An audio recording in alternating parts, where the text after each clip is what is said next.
Hello my dear friends, welcome to Cypro. നമുക്ക് JSO എക്സാമിനേഷൻ്റെ cut off അല്ലേ എത്രയെന്ന് നമുക്കൊന്ന് നോക്കാം. എത്രയായിരിക്കും? അതിനു മുമ്പ് നമ്മൾ എന്താണ് അറിയേണ്ടത്? എക്സാമിനേഷൻ എളുപ്പമായിരുന്നോ? എല്ലാവർക്കും എളുപ്പമായിരുന്നോ? ടോട്ടൽ എത്ര പേരാണ് എഴുതിയത്? ഏകദേശം 3000 ആളുകൾ എഴുതിയിട്ടുണ്ട് അല്ലേ? 3000-ഓളം സ്റ്റുഡൻസ് എഴുതിയിട്ടുണ്ട്.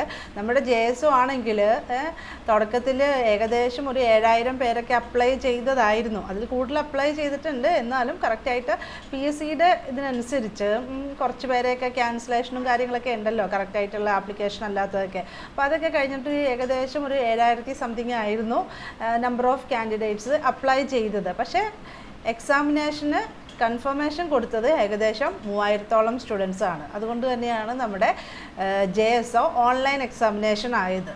ഓക്കെ, അതായത് കോമ്പറ്റീഷൻ ഒന്ന് കുറഞ്ഞു. മിക്കവാറും ചിലപ്പോൾ സിലബസ് കണ്ട് ഇനി എനിക്ക് എഴുതാൻ പറ്റില്ല എന്നൊക്കെ വിചാരിക്കുന്നത് കൊണ്ടായിരിക്കും ചിലവർ കൺഫർമേഷൻ കൊടുക്കാഞ്ഞത്. JSO എക്സാമിനേഷൻ എങ്ങനെയായിരുന്നു? നിങ്ങൾക്ക് ഈസി ആയിരുന്നോ, മോഡറേറ്റ് ആയിരുന്നോ, ടഫ് ആയിരുന്നോ? സ്റ്റുഡൻസ് പറഞ്ഞതിൽ നിന്ന് എനിക്ക് മനസ്സിലായത് മിക്കവർക്കും മോഡറേറ്റ് ആയിരുന്നു എക്സാമിനേഷൻ. ഓക്കെ, ചിലവർക്ക് അത്ര വലിയ കുഴപ്പമില്ല, അല്ലെങ്കിൽ വലിയ കുഴപ്പമില്ല ലെവലായിരുന്നു എക്സാമിനേഷൻ. ഇനി ചിലവർക്ക് ഈസി ആയിരുന്നു. ഓക്കെ, കുറച്ച് പേർക്കൊക്കെ JSO എക്സാമിനേഷൻ ഈസി ആയിരുന്നു, പിന്നെ കുറച്ച് പേർക്ക് ടഫായിരുന്നു. ഇതാണ് ഈ ഒരു എക്സാമിൻ്റെ ഫീഡ്ബാക്ക് കിട്ടിയത് നമ്മുടെ സ്റ്റുഡൻസിൽ നിന്ന്. ഓക്കെ, അപ്പോൾ നമ്മൾ ഈ ക്വസ്റ്റ്യൻസ് നോക്കിയപ്പോഴത്തേക്കും എന്താ എനിക്ക് മനസ്സിലായത്, ഏകദേശം ഒരു 85 ക്വസ്റ്റ്യൻസൊക്കെ നമുക്ക് ഡയറക്റ്റ് ആയിട്ട് തന്നെ ക്വസ്റ്റ്യൻസ് വന്നിട്ടുണ്ട്. ഒരു 85 ക്വസ്റ്റ്യൻസൊക്കെ നിങ്ങൾക്ക് ടെൻഷൻ ഇല്ലാത്തൊരവസ്ഥയിലാണെങ്കിൽ, അതായത് നമ്മൾ സ്റ്റുഡൻസ് തന്നെയാണെങ്കിലും പല പല ടൈപ്പായിരിക്കും. ഒരു ക്വസ്റ്റ്യൻ ആദ്യത്തത് കണ്ടു കഴിഞ്ഞാൽ ചിലപ്പോൾ അത് ആൻസർ ചെയ്യാൻ പറ്റിയില്ലെങ്കിൽ പിന്നെ ടെൻഷനാവും. ഓക്കെ, അങ്ങനെ ടെൻഷനാക്കിയിട്ട് ചിലപ്പോൾ ഇത് ഒരു ബുദ്ധിമുട്ടുള്ള എക്സാമിനേഷൻ ആക്കി എടുത്തിട്ടുണ്ടാവും നിങ്ങൾ ചിലപ്പോൾ, ചിലവരൊക്കെ. അപ്പോൾ നമുക്ക് ആ ഒരു എക്സാം ഹോളിലെ മാനസികാവസ്ഥ നിങ്ങൾക്ക് കൺട്രോൾ ചെയ്യാൻ പറ്റുന്ന സ്റ്റുഡൻസ് ആയിരുന്നെങ്കിൽ ഇതൊരു ഏകദേശം നമുക്കൊരു മോഡറേറ്റ് ലെവൽ എക്സാമിനേഷൻ, അല്ലെങ്കിൽ നമുക്ക് ഈസി ലെവൽ എന്ന് പറയാം. കാരണം 85-ഓളം ക്വസ്റ്റ്യൻസ് ഡയറക്റ്റ് തന്നെ നമ്മൾ പഠിച്ചതൊക്കെ തന്നെ ഡയറക്റ്റ് തന്നെയായിരുന്നു വന്നത്. ഒരു 15 ക്വസ്റ്റ്യൻസ് മാത്രമേ ഉള്ളൂ കുറച്ച് കോംപ്ലിക്കേറ്റഡ് ആയിട്ട് ഇൻഡയറക്റ്റ് ആയിട്ട് ചോദിച്ചത്. ഒരു 15 ക്വസ്റ്റ്യൻസ് മാത്രമേ ഉള്ളൂ, ബാക്കി 85-ഉം ഈസി ആയിരുന്നു. അപ്പോൾ ഇതിലൊരു ആദ്യം തന്നെയുള്ള ക്വസ്റ്റ്യൻസൊക്കെ കാണുമ്പോഴത്തേക്കും നിങ്ങൾക്ക് ചിലവർ അല്ലെ കിളിപോയ ടൈപ്പുള്ള ക്വസ്റ്റ്യൻസ് ആണ്. നമുക്ക് ഫസ്റ്റ് തന്നെ എന്തായിരുന്നു ക്വസ്റ്റ്യൻസ് വന്നത്? നമ്മുടെ ആൻറ്റിബയോട്ടിക് റെസിസ്റ്റൻസിൻ്റെ ക്വസ്റ്റ്യൻസ് ആണ് വന്നത്. ഓക്കെ, അത് നമ്മൾ പഠിച്ചിട്ടുള്ളതാണ്. കാർബാപ്പനം എന്ന് പറയുന്നത് കുറച്ച് അല്ലേ ഹയർ ആയിട്ടുള്ള ആളാണ്.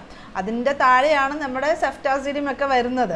അതൊക്കെ മേലെയുള്ള ആളാണ് നമ്മുടെ കൊളസ്റ്റിൻ. അതുപോലെ തന്നെ നമ്മുടെ ക്വസ്റ്റ്യൻ പേപ്പർ ഒന്ന് അനലൈസ് ചെയ്യുമ്പോഴത്തേക്കും നമുക്ക് മെഡിക്കൽ മൈക്രോബയോളജി, അതുപോലെ തന്നെ MLT റിലേറ്റഡ് ആയിട്ടുള്ള ക്വസ്റ്റ്യൻസ് ആയിരിക്കും നമുക്ക് കൂടുതൽ വരുന്നത്. അത് നിങ്ങൾ യൂട്യൂബ് ചാനൽ നോക്കിക്കഴിഞ്ഞാൽ, സൈപ്രോ യൂട്യൂബ് ചാനൽ നോക്കിക്കഴിഞ്ഞാൽ തന്നെ നമ്മൾ ആദ്യം തന്നെ നമ്മുടെ ഒരു മോഡൽ എക്സാമിനേഷൻ കണ്ടക്ട് ചെയ്തിട്ടുണ്ടായിരുന്നു അല്ലേ? നമ്മുടെ പുതിയ സിലബസ് വരുന്നതിന് മുമ്പ് തന്നെ ഇനി സ്റ്റേറ്റ്മെൻറ്റ് ടൈപ്പ് ക്വസ്റ്റ്യൻസ് ആയിരിക്കും, നേരത്തെ ലെവലുള്ള ക്വസ്റ്റ്യൻസ് അല്ല, MLT ലെവൽ ക്വസ്റ്റ്യൻസ് ആയിരിക്കും വരുന്നതെന്നൊക്കെ നിങ്ങൾക്ക് ഓൾറെഡി ഇങ്ങനെ ക്ലൂ തന്നിട്ടുണ്ടായിരുന്നു അല്ലേ? അതുപോലെ തന്നെ നമ്മുടെ പുതിയ സിലബസ് വന്നപ്പോഴും പറഞ്ഞിട്ടുണ്ടായിരുന്നു നിങ്ങളോട്. നമ്മുടെ മൈക്രോബയോളജിയുടെ സെക്ഷനും അവർ നല്ല സൂപ്പറായിട്ട് ഇട്ടിട്ടുണ്ടായിരുന്നു. അതുപോലെ തന്നെ നമ്മുടെ ബയോകെമിസ്ട്രി നന്നായിട്ട് വിശദമായിട്ട് തന്നെയുള്ള സിലബസ് ഉണ്ടായിരുന്നു. MLT വളരെ സിമ്പിളായിട്ടാണ് ഇട്ടേച്ചത്. അപ്ലൈ പറഞ്ഞിട്ടുണ്ടായിരുന്നു. MLTയിലും നല്ല ക്വസ്റ്റ്യൻസ് ആയിരിക്കും, കോംപ്ലിക്കേറ്റഡ് ആയിട്ടായിരിക്കും വരുന്നതെന്ന് പറഞ്ഞിട്ടുണ്ടായിരുന്നു അല്ലേ?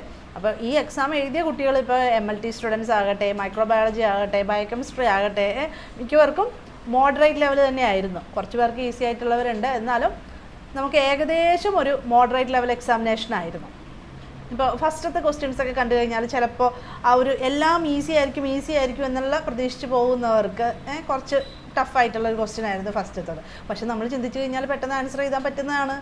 അപ്പോൾ നമ്മൾ ആദ്യം ശ്രദ്ധിക്കേണ്ടത് തന്നെ, നമ്മൾ ഏതൊരു എക്സാമിനേഷന് പ്രിപ്പയർ ചെയ്യുമ്പോഴും നമ്മുടെ ലാസ്റ്റത്തെ ഒരു 2-3 മന്ത് എന്ന് പറയുന്നത് ഏറ്റവും ഇമ്പോർട്ടൻ്റ് ആയിട്ടുള്ള കാര്യമാണ്. എക്സാമിന് മുമ്പുള്ള 2-3 മന്ത്. അപ്പോൾ ആ ഒരു സമയത്ത് നമ്മൾ മാക്സിമം റിവിഷനും നമ്മുടെ ക്വസ്റ്റ്യൻസ് അനലൈസ് ചെയ്ത് നോക്കലും, നമ്മൾ പല രീതിയിൽ നമ്മൾ തിങ്ക് ചെയ്ത് ലിങ്ക് ചെയ്ത് നമ്മൾ ക്വസ്റ്റ്യൻസ് തമ്മിലുള്ളതും അതുപോലെ ആ രീതിയിലൊക്കെ നമ്മൾ കുറച്ച് കോംപ്ലിക്കേറ്റഡ് ആയിട്ട് പ്രാക്ടീസ് ചെയ്യേണ്ട സമയമാണ് ലാസ്റ്റത്തെ ഒരു 2-3 മന്ത് എന്ന് പറയുന്നത്. അപ്പോൾ നമ്മുടെ ഏതൊരു എക്സാമിനേഷനും ഒരു 2 മാസം മുമ്പാണ് നമ്മുടെ പുതിയ സിലബസ് വരുന്നത് അല്ലേ. നമ്മുടെ JSO ക്ലാസ് ആണെങ്കിലും നമ്മുടെ ജൂൺ ആയപ്പോൾ തന്നെ നമ്മുടെ ഫുൾ സിലബസും കംപ്ലീറ്റ് ചെയ്തായിരുന്നു. നമ്മുടെ ജൂനിയർ സയൻറ്റിഫിക് ഓഫീസറിൻ്റെ സിലബസ് ഓൾമോസ്റ്റ് എല്ലാം തന്നെ നമ്മൾ ജൂൺ ആയപ്പോൾ കംപ്ലീറ്റ് ചെയ്തു. പിന്നെ പുതിയ സിലബസ് അവർ കുറച്ച് അല്ലേ, നമുക്ക് നവംബർ നവംബർ പകുതിയൊക്കെ ആയപ്പോഴാണ് അല്ലേ പുതിയ സിലബസ് വന്നത്. നവംബർ 21 അല്ലേ, നവംബർ 21 എങ്ങാണ്ട് ആയപ്പോഴാണ് പുതിയ സിലബസ് വന്നത്.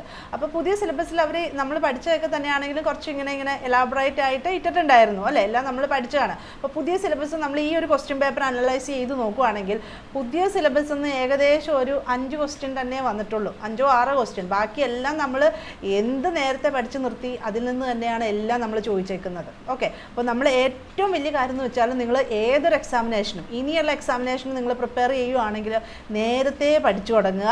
അതുപോലെ തന്നെ റിവിഷൻ ഒത്തിരി ഇമ്പോർട്ടൻ്റ് ആണ്, ക്വസ്റ്റ്യൻ പ്രാക്ടീസ് ഇമ്പോർട്ടൻ്റ് ആണ്.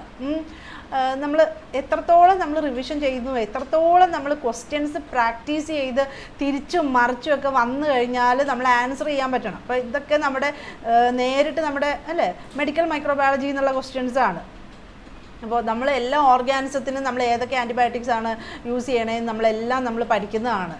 അപ്പോൾ അത് നമുക്ക് എഴുതാൻ പറ്റണം. അതിൽ നമ്മൾ നന്നായിട്ട് റിവൈസ് ചെയ്യണം, നന്നായിട്ട് ക്വസ്റ്റ്യൻസ് നമ്മൾ പ്രാക്ടീസ് ചെയ്യണം അല്ലേ. നമ്മുടെ ബ്രെയിനിലെ ആ ഒരു ഭാഗം ഉണ്ടല്ലോ, നമ്മൾ എങ്ങനെ നമുക്ക് ക്വസ്റ്റ്യൻ സോൾവ് ചെയ്തെടുക്കാം എന്നുള്ള കാര്യം നമ്മൾ ആ ഒരു ഏരിയ നമ്മൾ ഡെവലപ്പ് ചെയ്തെടുക്കണം. അതാണ് ഏതൊരു എക്സാമിനേഷൻ്റെയും ഇമ്പോർട്ടൻ്റ് ആയിട്ടുള്ള കാര്യം. പിന്നെ നമ്മളെപ്പോഴും നോക്കുമ്പോഴത്തേക്കും ഒരു 2-3 കാറ്റഗറിയിലുള്ള സ്റ്റുഡൻസ് ഉണ്ടല്ലോ. അതായത് ഇപ്പോൾ ഇവിടെ നമ്മുടെ മൈക്രോബയോളജിക്കാർക്ക് എഴുതായിരുന്നു, ബയോകെമിസ്ട്രിക്കാർക്ക് MLT, അങ്ങനെ വരുമ്പോഴത്തേക്കും എപ്പോഴും ഒരു മോഡറേറ്റ് ലെവൽ എക്സാമിനേഷൻ ആയിരിക്കും എപ്പോഴും വരുന്നത്. ഓക്കെ, നല്ല ക്വസ്റ്റ്യൻ പേപ്പർ ആയിരിക്കും വരുന്നത്. അത്ര നമുക്ക് ഈസി ലെവൽ എന്ന് പറയാൻ പറ്റില്ല. അപ്പോൾ നമുക്ക് ഇതിലൊരു 85 ക്വസ്റ്റ്യൻസ് ഈസി ആയിരുന്നു, 15 മാത്രമാണ് നമുക്ക് ഇൻഡയറക്റ്റ് ആയിട്ട് വന്നത്. ഓക്കെ, അപ്പോൾ ആ രീതിയിൽ നമ്മൾ നോക്കുകയാണെങ്കിൽ JSOയുടെ കട്ട് ഓഫ് എന്ന് പറയുന്നത് ഏകദേശം നമുക്കൊരു 47 എബോവ് അല്ലെങ്കിൽ ഒരു 50 എബോവ് ഒക്കെ ആയിരിക്കും കട്ട് ഓഫ് വരുന്നത്. മനസ്സിലായോ? അതായിരിക്കും വരുന്നത്. കാരണം എല്ലാവർക്കും ഒരു ഇപ്പോൾ ഇപ്പോൾ സൈപ്രോ സ്റ്റുഡൻസ് മാത്രമല്ലല്ലോ, എത്ര സ്റ്റുഡൻസ് എക്സാമിനേഷൻ എഴുതിയത്, അവർക്ക് എല്ലാവർക്കും എങ്ങനെയായിരിക്കും എക്സാമിനേഷൻ. ഏകദേശം 3000-ഓളം സ്റ്റുഡൻസ് എക്സാമിനേഷൻ എഴുതിയിട്ടുണ്ട്. അപ്പോൾ അവർ എത്രത്തോളം പെർഫോം ചെയ്തിട്ടുണ്ട് അതനുസരിച്ചാണ് നമുക്ക് കട്ട് ഓഫ്. അപ്പോൾ കട്ട് ഓഫ് എന്ന് പറയുമ്പോഴത്തേക്കും നമ്മുടെ പോസ്റ്റ് എന്ന് പറയുന്നത് 6 പോസ്റ്റാണ്.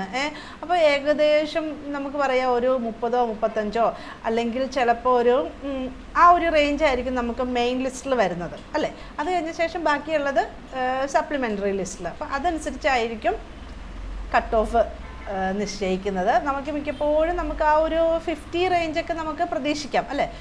ഒരു 48 തൊട്ട് നമുക്ക് 55 ആ ഒരു റേഞ്ച്, 60-ന് മുകളിലൊന്നും ഒരിക്കലും പോകാൻ സാധ്യതയില്ല. ഓക്കെ, എന്ന് നമുക്ക് പ്രതീക്ഷിക്കാം.